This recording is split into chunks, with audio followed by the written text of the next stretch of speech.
بسم اللہ الرحمن الرحیم۔ دنیا اور آخرت میں خوش آمدید۔ پیارے بہن بھائیوں، آج ہم ذکر کریں گے یہودیوں کی سرخ گائے کے کانسیپٹ کے بارے میں۔ پیارے بہن بھائیوں، جیسے کہ آپ سب کو معلوم ہی ہوگا کہ 2022 سپتمبر میں 5 سرخ گائیں امریکہ کی ریاست ٹیکساس سے مقبوضہ فلسطین کی سرزمین میں لائی گئیں۔ انہوں نے ہر گائے کے لیے تقریباً $1,00,000 ادا کیے۔ گزشتہ سال ان میں سے ایک گائے کو نااہل قرار دے دیا گیا، جبکہ 4 گائیں ابھی بھی قربانی کے لیے موزوں امیدوار ہیں۔ اس رسم کو بہتر طور پر سمجھنے کے لیے یہ دیکھنا ضروری ہے کہ ان صحیفوں میں یعنی تورات کے صحیفوں میں کیا بیان کیا گیا ہے۔ تورات میں بیان کیا گیا ہے کہ رب نے موسیٰ علیہ السلام اور ہارون علیہ السلام سے کہا کہ بنی اسرائیل سے کہو کہ اللہ کا حکم ہے کہ تمہارے پاس سرخ گائیں لائیں جس میں کوئی داغ نہ ہو، جو کبھی ماں نہ بنی ہو، نوخوار ہو۔ اس کو پادری کو دے دو تاکہ وہ اسے ذبح کرے۔ پیارے بہن بھائیوں، موسیٰ علیہ السلام کے زمانے سے لے کر آج تک صرف 9 سرخ گائے کی قربانی دی گئی ہے، جبکہ آخری قربانی ہیکل سلیمانی تباہ ہونے سے پہلے دی گئی تھی۔ یہودیوں کے مطابق جب مسجد اقصیٰ کی مخالف سمت پر موجود زیتون کے پہاڑ پر جب سرخ گائے کی قربانی دی جائے گی تو دجال، جو کہ یہودیوں کا سو کالڈ مسیحا ہے، اس کے آنے کا راہ ہموار ہوگا۔ اس کے بعد مسجد اقصیٰ کو نقصان پہنچایا جائے گا اور اس کی جگہ 3rd ٹیمپل یعنی ہیکل سلیمانی کی تیسری بار تعمیر کریں گے، اور 3rd ٹیمپل کی تعمیر کے بعد دجال کا ظہور ہوگا جو پوری دنیا کو دھوکہ دے گا اور فساد مچائے گا، سوائے ایمان والوں کے، اور 70,000 یہودی اس کے پیروکار ہوں گے۔ پیارے بہن بھائیوں، ہیکل سلیمانی یعنی 3rd ٹیمپل یہودیوں کے لیے اتنی ہی اہمیت کا حامل ہے جتنا کہ ہمارے لیے خانہ کعبہ۔ مسجد اقصیٰ کے سامنے موجودہ گولڈن ڈوم کے بارے میں یہودی مانتے ہیں کہ یہاں جو پتھر موجود ہے اس کائنات کا مرکز ہے۔ اسی پتھر پر آدم علیہ السلام کو پیدا کیا گیا، اور اسی جگہ پر ابراہیم علیہ السلام نے اللہ کے حکم سے حضرت اسماعیل علیہ السلام کی قربانی دینی چاہی، اور اللہ کے حکم سے حضرت اسماعیل کی جگہ دمبا آ گیا۔ پیارے بہن بھائیوں، یہودی مانتے ہیں کہ سرخ گائے کی قربانی کے بعد تیسری عالمی جنگ کا آغاز ہوگا، اور ان کی کتابوں میں بھی اس کی پیشن گوئی کی گئی ہے، جس کا ذکر انجیل اور اسلامی روایات کے اندر بھی موجود ہے۔ انجیل کے اندر اس کو آرمیگڈن اور حدیث میں اس کو الملحمۃ الکبریٰ کہا گیا ہے۔ پیارے بہن بھائیوں، جب یہ 5 سرخ گائیں اسرائیل کے پاس آئیں تب تک اسرائیل نے فلسطین پر حملہ نہیں کیا تھا۔ یہ حملے اکتوبر 2023 کے بعد سے شروع۔ پیارے بہن بھائیوں، اس وقت غزہ کے 5 حصوں میں سے الرفا کے اندر مظلوم فلسطینی پناہ لیے ہوئے ہیں، لیکن اسرائیل یہاں پر بھی مسلسل فضائی اسٹرائک کر رہا ہے۔ اب تو امریکہ نے بھی اسرائیل کی مدد کرنے سے منع کر دیا، کیونکہ فلسطین کے پاس کوئی جگہ ہی نہیں جانے کی، کیونکہ اس کی ایک طرف مصر ہے جس نے اپنی بارڈر بند کر رکھی ہے، اور دوسری طرف سمندر ہے۔ اب بیچارے فلسطینی جائیں تو جائیں کہاں؟ اب اگر اسرائیل ان پر حملہ کرتا ہے تو یہ فلسطینیوں کی نسل کشی ہوگی، نہ کہ جنگ۔ لیکن اسرائیل تو فلسطینیوں کا وجود ہی اس سرزمین سے مٹانا چاہتا ہے، اور اسرائیل یہ سب کیوں کر رہا ہے؟ کیونکہ وہ اپنا مسجد اقصیٰ کی جگہ پر 3rd ٹیمپل کی تعمیر اور اپنے مسیحا کی آمد کے لیے کر رہے ہیں، جو کہ دجال ہے۔ اور دوسری طرف مسلمان قوم اپنے بھائیوں پر ہونے والے ظلم و زیادتی پر کیسے آنکھیں بند کر کے بیٹھے ہیں؟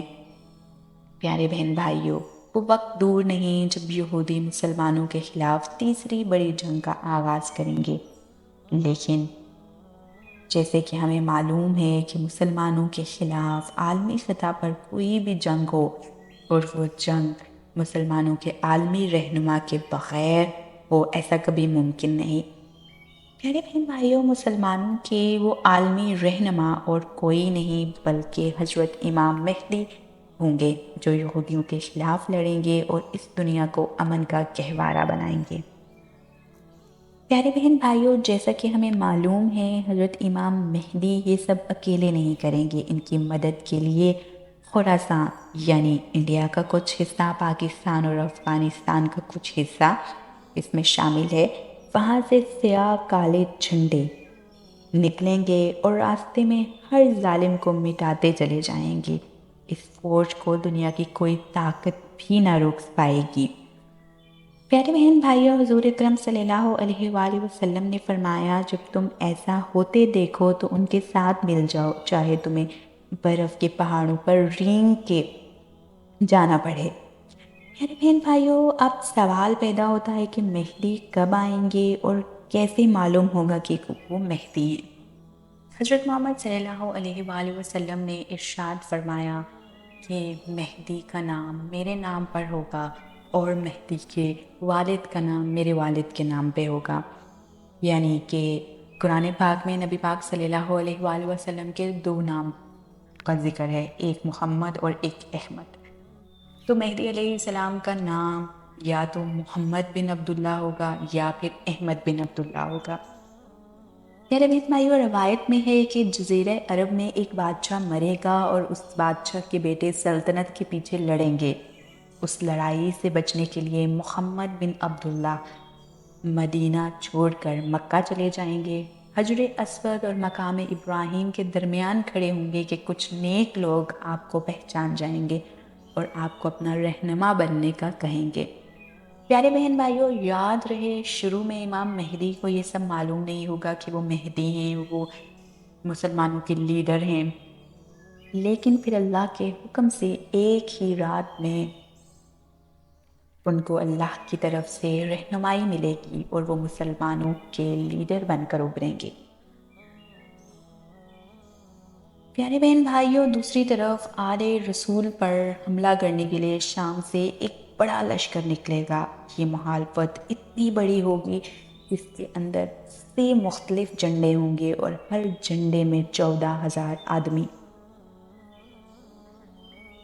جیسے کہ میں نے اس ویڈیو کے شروع میں بتا چکی ہوں، اس جنگ کو حدیث میں الملحمۃ الکبریٰ یعنی بہت بڑی جنگ کہا گیا ہے۔ یہ جنگ اتنی شدید ہوگی کہ اگر ایک خاندان میں 100 آدمی ہیں تو 99 افراد انتقال کر جائیں گے اور صرف ایک افراد باقی رہے گا۔ اللہ کے حکم سے مسلمان اس جنگ میں فتح یاب ہوں گے۔ امام مہدی دنیا کی خلافت سنبھالیں گے کہ اتنے میں خبر آئے گی کہ دجال کا ظہور ہو گیا ہے۔ امام مہدی اور ان کے پیروکار بیت المقدس میں ہوں گے اور مہدی کو معلوم ہوگا کہ وہ اس سے لڑنے کی صلاحیت نہیں رکھتے، یعنی دجال سے لڑنے کی صلاحیت نہیں رکھتے۔ وہ سب امام مہدی اور ان کے پیروکار اللہ سے دعا کر رہے ہوں گے کہ اللہ پاک ان کی مدد فرمائے۔ پیارے بہن بھائیوں، دجال قرب قیامت کے فتنوں میں سے ایک ایسا فتنہ ہے جس کے بارے میں ہر نبی نے اپنی امت کو بتایا اور اس سے بچے رہنے کا حکم دیا۔ پیارے بہن بھائیوں، دجال یہودیوں کا مسیحا ہے اور 70,000 یہودی اس کے ساتھ ہوں گے۔ دجال مسلمانوں کو بیت المقدس میں گھیر لے گا اور اتنے میں اللہ کے فضل سے حضرت عیسیٰ علیہ السلام زمین پر اتریں گے۔ حضرت عیسیٰ علیہ السلام بیت المقدس تشریف لائیں گے، فجر کی نماز کا وقت ہوگا، جماعت کھڑی ہوگی اور امام مہدی کو آپ کے آنے کا معلوم ہوگا تو حضرت امام مہدی حضرت عیسیٰ علیہ السلام کو جماعت کروانے کا کہیں گے، لیکن حضرت عیسیٰ علیہ السلام سب کو اپنی حالت میں رہنے کا کہیں گے اور نماز کے بعد بیت المقدس کے دروازے کھولنے کا حکم دیں گے۔ نماز کے بعد جب بیت المقدس کے دروازے کھولے جائیں گے اور جب دجال کی نظر حضرت عیسیٰ علیہ السلام پر پڑے گی تو وہ ایسے گھلے گا جیسے پانی میں نمک اور بھاگنے کی کوشش کرے گا۔ جیسے ہی وہ بھاگنے کی کوشش کرے گا، حضرت عیسیٰ علیہ السلام بھی دجال کے پیچھے جائیں گے اور دروازے لوٹ پر آ کر اس کا قتل کر کے اس کو جہنم واصل کریں۔ پیارے بہن بھائیو، اللہ کے حکم سے حضرت عیسیٰ علیہ السلام کو پیغام دیا جائے گا کہ اے عیسیٰ، میری مخلوق میں سے ایک اور مخلوق کے نکلنے کا وقت آ گیا ہے۔ مسلمانوں کو لے کر اب طور کے پہاڑوں میں چھپ جاؤ، کیونکہ زمین کی کوئی طاقت ان کا مقابلہ نہیں کر سکتی اور ان پر فتح نہیں حاصل کر سکتی۔ میرے بہن بھائیوں، اس مخلوق کا ذکر قرآن پاک میں 2 جگہ ہوا ہے، ایک سورۃ الکہف میں اور دوسرا سورۃ الانبیاء میں۔ اللہ پاک نے سورہ کہف میں ذوالقرنین کا ذکر کرتے ہوئے کہا کہ وہ ایک نیک بادشاہ تھا، ہم نے اسے اس دنیا میں اقتدار عطا کیا اس کے شکر کے سبب۔ اس نے ہر طرح کے لوگوں کو قائل کیا اور پھر آخر میں اس نے ایک گروہ پایا جو ذوالقرنین کو نہیں سمجھتے تھے اور نہ ہی ذوالقرنین انہیں سمجھتے تھے۔ پیارے بہن بھائیوں، اس گروہ نے دنیا میں بہت تباہی مچا رکھی تھی کہ لوگ اس سے تنگ آ کر ذوالقرنین کے پاس گئے اور بادشاہ ذوالقرنین سے کہا کہ آپ اس کے بارے میں کچھ کریں، اس کے بدلے میں آپ جو چاہیں گے ہم آپ کو دیں گے، جتنی دولت چاہیں گے ہم آپ کو دیں گے۔ بادشاہ ذوالقرنین نے کہا کہ مجھے تمہاری دولت کی ضرورت نہیں ہے، مجھے تم لوگوں کی ضرورت ہے۔ بادشاہ ذوالقرنین نے لوگوں کی مدد سے پہاڑوں کے درمیان لوہے کی دیوار بنا ڈالی۔ اس دیوار کا ذکر کرتے ہوئے اللہ تعالیٰ نے فرمایا، نہ تو وہ اس دیوار کو توڑ سکتے ہیں، یعنی وہ مخلوق نہ تو اس دیوار کو توڑ سکتی ہے، نہ سوراخ کر سکتی ہے، اور نہ ہی اس کے نیچے سے راستہ بنا کر آ سکتے ہیں، لیکن جب اللہ کا حکم ہوگا۔ پیارے بہن بھائیوں، قرآن کی دوسری سورۃ انبیاء میں اس قوم کو قیامت کی نشانیوں میں سے ایک نشانی بتایا گیا ہے۔ آپ کو معلوم ہو گیا ہوگا کہ وہ کون سی مخلوق ہے جس کے بارے میں ذکر کر رہی ہوں۔ پیارے بہن بھائیوں، یہ قوم کوئی اور نہیں بلکہ یاجوج اور ماجوج ہیں۔ ان کی آمد کے بعد دنیا میں قتل و غارت شروع ہو جائے گی۔ یاجوج و ماجوج دنیا کو فتح کریں گے اور فتنہ فساد کا سبب بنیں گے۔ جو بھی ان کے سامنے آئے گا اسے مار دیں گے۔ آخر کار وہ کہیں گے کہ ہم نے دنیا کے رہنے والوں کو تو مار دیا، اب آسمان والوں یعنی فرشتوں کو مارتے ہیں، اور آسمان کی طرف تیر مارنے لگتے ہیں۔ اللہ کے حکم سے ان تیروں پر خون لگا کر واپس کیا جاتا ہے تاکہ وہ یاجوج اور ماجوج کو دھوکہ دے سکیں اور ان کو لگے کہ آسمان کی مخلوق کا بھی خاتمہ ہو گیا ہے، اور ان کو لگے کہ ان کو پھر فتح ملی۔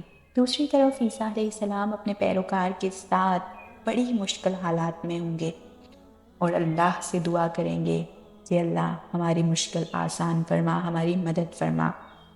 اللہ پاک ان کی دعا قبول کریں گے اور ان کی یعنی یاجوج اور ماجوج کی گردنوں سے ایک بیماری نکلے گی جو ان کی ہلاکت کا باعث بنے گی۔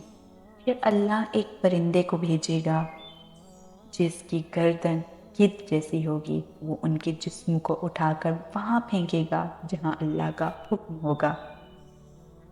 پیارے بہن بھائیوں، اللہ سے دعا ہے کہ اللہ پاک ہمیں قیامت کی نشانیوں کو سمجھنے والا اور اللہ کے احکام پہ چلنے والا بنائے۔ آمین اللہ۔